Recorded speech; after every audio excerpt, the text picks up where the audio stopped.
Hello friends, welcome back to Night Court Narrative. I am Elvish. I hope y'all are doing fantastic. Today we are discussing Deep End by Allie Hazelwood. I did give this book a 4-star rating. I'm kind of, I always want to be as honest as humanly possible. I'm kind of regretting that 4-star. I kind of want to drop it to a 3.5, but I am a person of my word. I did give it a 4-star. I am sticking to that. But as always, I do in-depth, what is it called? Oh, my brain is stopping. I'm finally just now having my coffee and my brain hole is not here. I do in-depth reviews on the book, so I do talk about what happens throughout the book and I share spoilers. So if you guys are not okay with spoilers, go ahead, click onto another video. But if you are here and ready for this, let's go. So yeah, I'm discussing Deep End. Let's see. You know what? Let's see how many times I can miss-say something as Sleepy Elvish. Yeah. Our female main character today is Scarlett. I'm not gonna even attempt their last names in this book. I believe hers is Scarlett Vandermeer. She is a Stanford diver. And then we have Lukas. Yeah, no, I don't know Swedish, and that last name is atrocious. Blomqvist? Possibly? God, it even has me fucking speaking English weird now. He is a Stanford swimmer. In a short version, Scarlett does return back to Stanford for her junior year. She is haunted by an injury that ended her NCAA diving career 2 years prior. She now struggles to balance academics, diving, and this new biology research. Her therapy is helping, but her healing is so incredibly slow. She does end up befriending her diving team captain, Penn, who announces her breakup with her longtime boyfriend, Lukas, which, as mentioned, he is a very talented Swedish swimmer. Penn does admit that Lukas is into, and I guess trigger warning, but BDSM, which does not fit her needs. This makes Scarlett realize she shares an interest with him and ends up exploring her feelings, which Penn eventually drunkenly encourages him to do that. Scarlett and Lukas gradually build a consensual, respectful BDSM relationship, which is both freeing and very overwhelming for Scarlett, seeing how he tends to withdraw after intimacy each time. But we do learn that his withdrawals are stemmed by fear. They do recommit to one another and emotionally and physically, so that's kind of cool. You do see them reshape the relationship that they originally wanted. Scarlett does work hard to overcome her mental block. She has a lot of mental demons when it comes to her injury, obviously stemming by trauma from her abusive dad and a harsh breakup literally right before her critical meet. And of course it comes to light whenever she runs into her old her old motherfucker, hold on. She runs into her old coach, but of course Lukas is there to bring her down from her panic. And that exact same night, for the first time in years, Scarlett is able to perform her most dreaded dive. I do believe this is the dive that caused her injury in the first place. She eventually grows in therapy. She grows in her diving and her schoolwork, and even repairs her relationship with Penn. Penn does get a little cunty in this book, but we'll discuss that. Scarlett does end up winning first place at the championship, but this causes Penn to lash out, kind of saying shit like she stole Lukas for the spotlight and blah blah blah. Penn does eventually apologize. Scarlett flies to Sweden to reunite with Lukas, and they confess their love, pursue medical schools in different places, making their long distance relationship work. And oh, it's cute. It is very cute. I enjoyed this book a lot. I really did. I thought it was very cute. It was incredibly slow. I actually read this book before I read The Love Hypothesis, so, which is funny because you're seeing it after, but this was one of my very first Ali Hazelwood books, and I didn't know how to perceive it.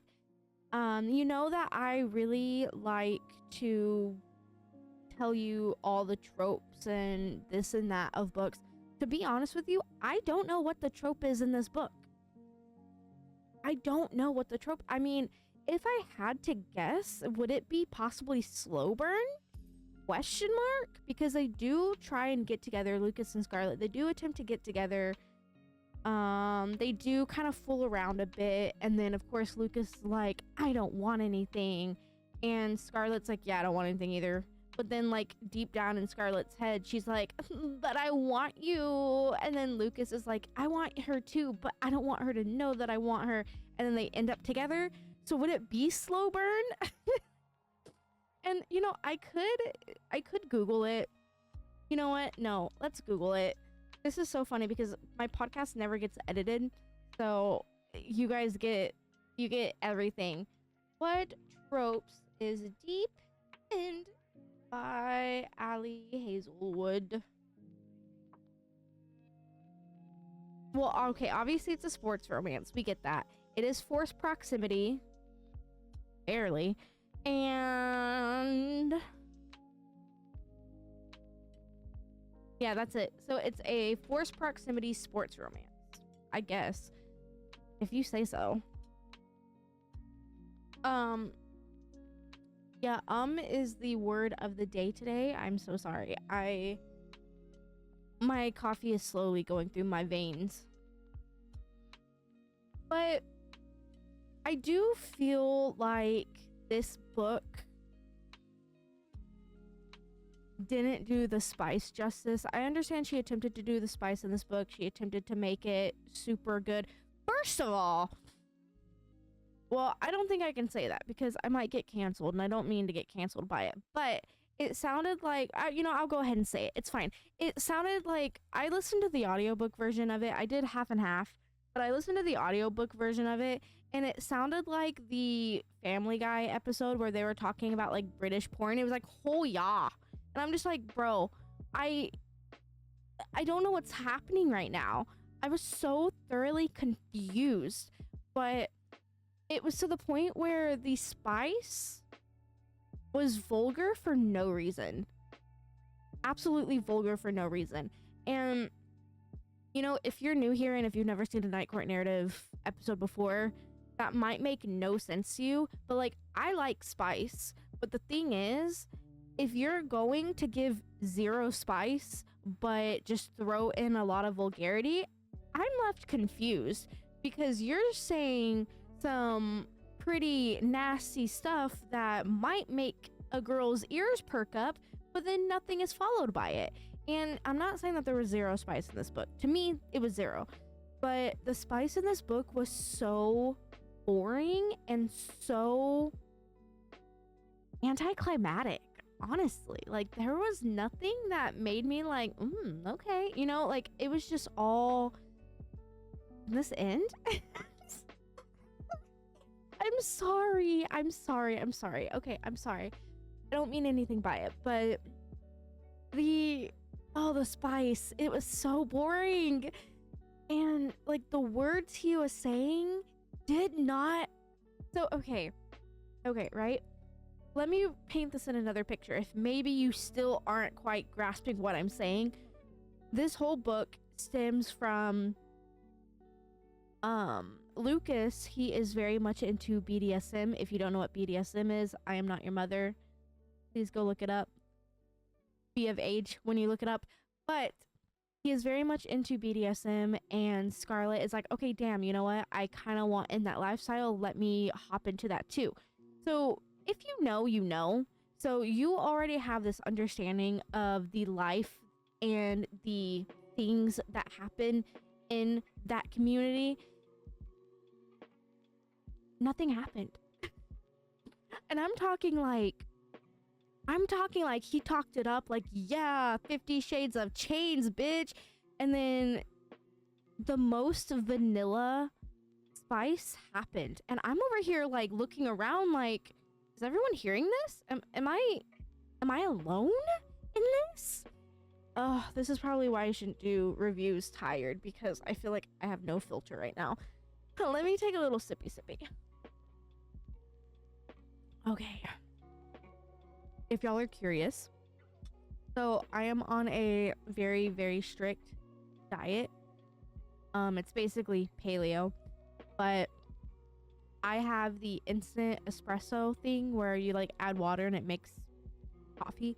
But I have that. I have pumps of hazelnut in here, sugar-free, obviously. And then I have a chocolate peanut butter protein shake inside. So it kind of tastes like Nutella and peanut butter. And, you know, that might not sound good, but when you are heavily restricted, my God, I feel like I'm floating on a cloud right now. It is delicious. You know, if I was eating unhealthy, this is probably the most disgusting thing ever, but it is delicious. Oh, Lord. All right. Moving on. There's really not much I have to say about this book, but moving on. I really did love the side characters in this book. I did really enjoy Pin. Pin is actually... I would not be upset if Pin got her own book. I think that would be really cool. I don't think... Just because you see her as a side character, not a main character, I don't think there's enough going on in Pin's life for there to be a second book about her. But I do think that she is interesting enough, and she was actually well written enough for me to be heavily curious on what's going on in her life. And I understand she did become a little cunty towards the end.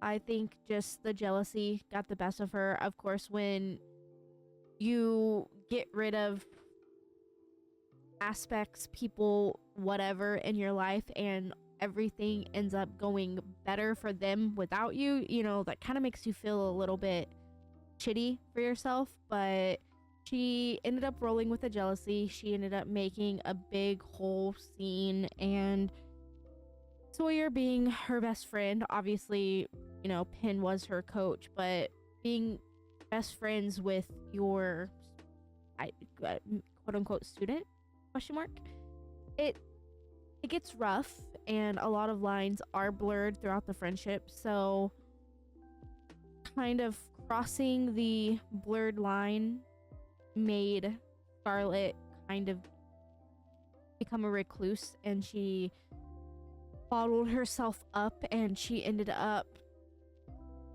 resorting back mentally before all of the progression and everything. So she ended up taking like 20 steps forward in the book, and then took a whole 50 steps back when Pin decided to blow up at her. So that wasn't pretty cool, but I mean, I can kind of see where Pin is coming from, and I can kind of see where that frustration lies. So I don't necessarily fault Pin whatsoever. I do think that there was a way better way of going about it, and I don't think blowing up was that way. But I do think Pin was okay for expressing her feelings on that matter. So good on her. This is bad because, like, I don't condone shit like that, like